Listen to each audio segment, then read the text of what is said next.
I never expected my daughter's wedding to become the day I lost her, and found out exactly who her groom truly was.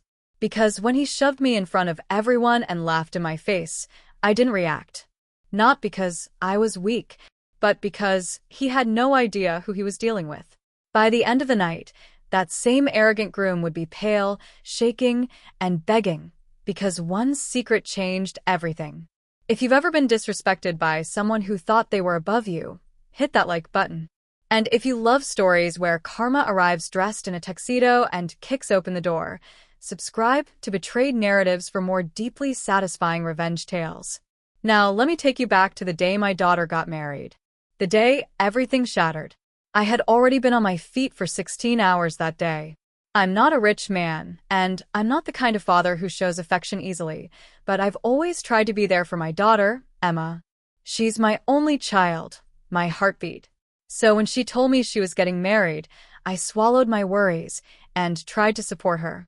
Even though deep down, something about her fiancé, Trevor, always felt wrong. The wedding venue was beautiful, soft music, golden lighting, families smiling, everyone soaking in the celebration.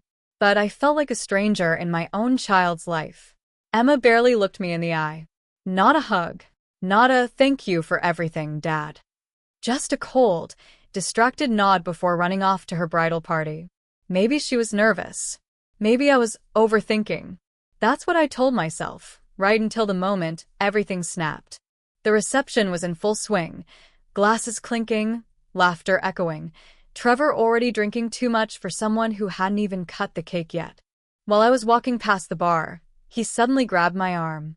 "Hey," I said, startled. He smirked, eyes glassy. Well, if it isn't the hardworking, blue-collar hero of the night. Before I could react, actually made air quotes. He shoved me backward. Hard.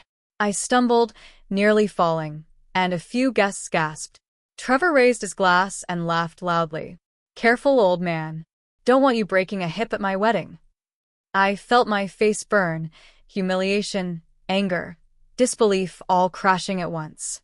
My daughter saw the whole thing. She looked at me, then looked away as if nothing happened. No concern.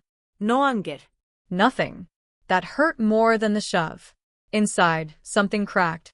But I stayed silent. I straightened myself, nodded stiffly, and walked away. Not because I was scared, but because I knew something Trevor didn't. His entire life was about to change. He had no idea who I really was. See, everyone assumed I was some tired, average labor. And yes, I do work long hours. But that wasn't the whole truth. I'm the silent majority shareholder of a major auditing and financial investigation firm. I built it from nothing, working nights, studying on lunch breaks, clawing my way into a position of influence.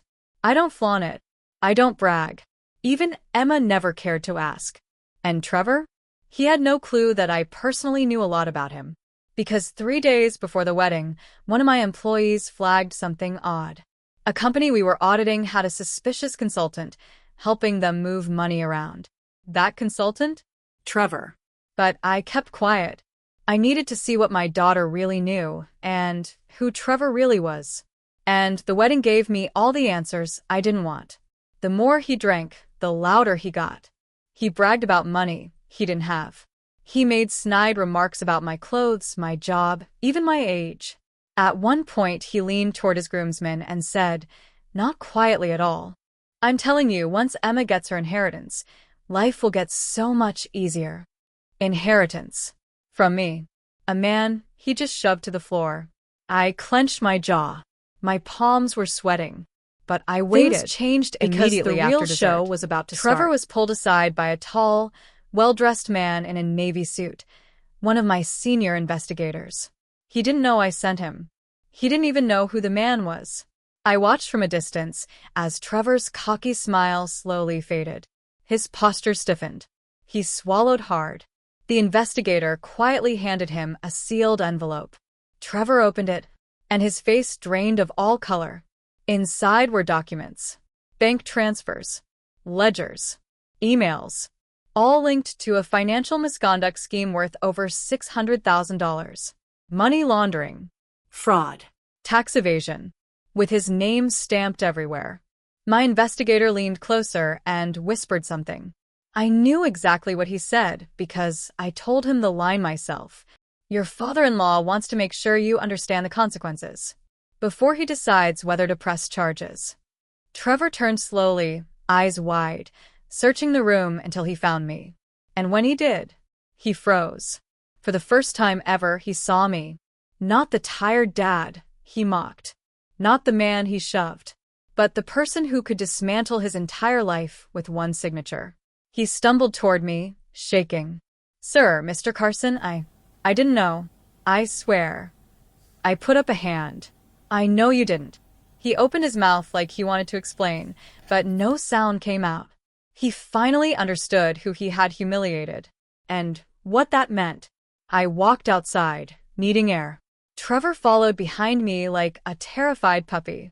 I can fix this, he stammered. I'll change. I'll do anything. I turned to him, my voice calm. Do you love my daughter? He hesitated.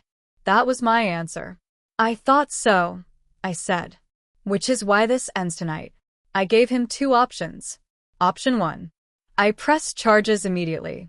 He faces prison time and public destruction. Option 2. He annuls the marriage, walks away from my daughter forever, and I quietly hand the case to another firm so it becomes someone else's problem, delaying consequences long enough for him to get his life in order. Trevor didn't even think. I'll leave her, he said instantly. No hesitación. No fight, just desperation. That was all I needed to hear. He didn't love her. He never did. She was a prize, not a partner. Trevor went back inside, pale and trembling, and took Emma aside. They spoke for less than a minute. Then Emma burst into tears.